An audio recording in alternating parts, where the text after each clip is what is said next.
पटेल तटकरेंकडून पार्थ पवारांची मुख्यमंत्र्यांकडे तक्रार। पार्थ पवारांना केंद्रीय मंत्रिमंडळात सहभागी करण्याची मोठ्या पदाधिकाऱ्याची शिफारस। उपमुख्यमंत्री एकनाथ शिंदेंचा दिल्ली दौरा रद्द। जयंत पाटलांच्या भेटीनंतर दौरा रद्द केल्याच्या चर्चा। शिंदे महायुतीच्या वरिष्ठ नेत्यांशी चर्चा करणार। फडणवीस ठाकरे उद्या एकाच दिवशी नागपुरात। फडणवीस भाजपच्या कार्यक्रमांना उपस्थित राहणार, तर उबाठाचं रामरक्षा आंदोलन। बिल्डर आत्महत्येप्रकरणी गुन्हा दाखल होताच धंगेकर गायब। घराला कुलूप, फोनही बंद। पुणे पोलिसांकडून शोध। शिवसेना नेत्या शायना एनसी यांचं व्हॉट्सअॅप अकाउंट हॅकर्सनी 8 जणांकडून सुमारे 3,92,000 रुपये उकळले। सायबर पोलिसांकडून तपास सुरू। संत तुकाराम महाराज यांच्या पालखी सोहळ्याच्या ठिकाणी अश्वांचं रिंगण संपन्न। शेलार हर्षवर्धन पाटलांनी घेतला फुगडीचा आनंद। देशातल्या पहिल्या हायड्रोजन रेल्वेचं पंतप्रधान मोदींच्या हस्ते लोकार्पण।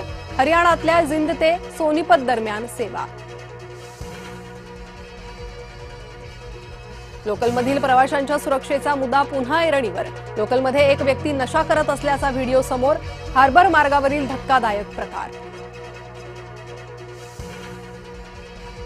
सिंधुदुर्ग किल्ल्याच्या बुरुजाला मोठे भगदाड। पुरातत्व विभाग दुर्लक्ष करत असल्याचा स्थानिकांचा आरोप। गोंदियात भटक्या कुत्र्यांचा धुमाकूळ। शाळेत जात असताना मुलीवर कुत्र्यांचा हल्ला। मुलगी जखमी। घटना सीसीटीव्हीत चित्रित।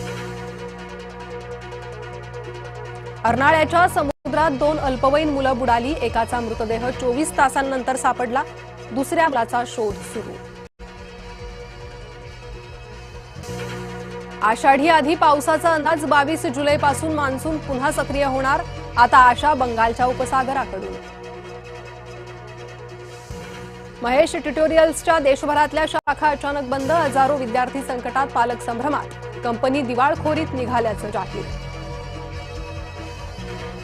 मुंबईतल्या प्रसिद्ध पारशी डेअरीचा परवाना निलंबित। एफडीएची मोठी कारवाई। स्वच्छतेच्या गंभीर त्रुटी आढळल्याचा दावा।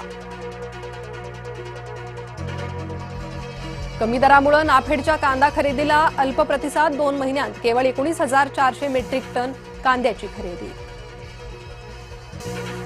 सोनम वांगचुक यांच्या आमरण उपोषणाचा 20वा दिवस। 9 किलोपेक्षा जास्त वजन घटलं। 20 तारखेच्या मोर्चात सामील होण्याचं आवाहन।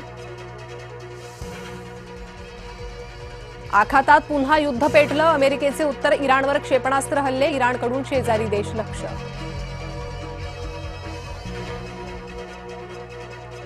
रोहित शर्माचा लॉर्डवरचा सामना अखेरचा ठरण्याची शक्यता। बीसीसीआयनं निवृत्ती घ्यायला सांगितल्याची सूत्रांची माहिती।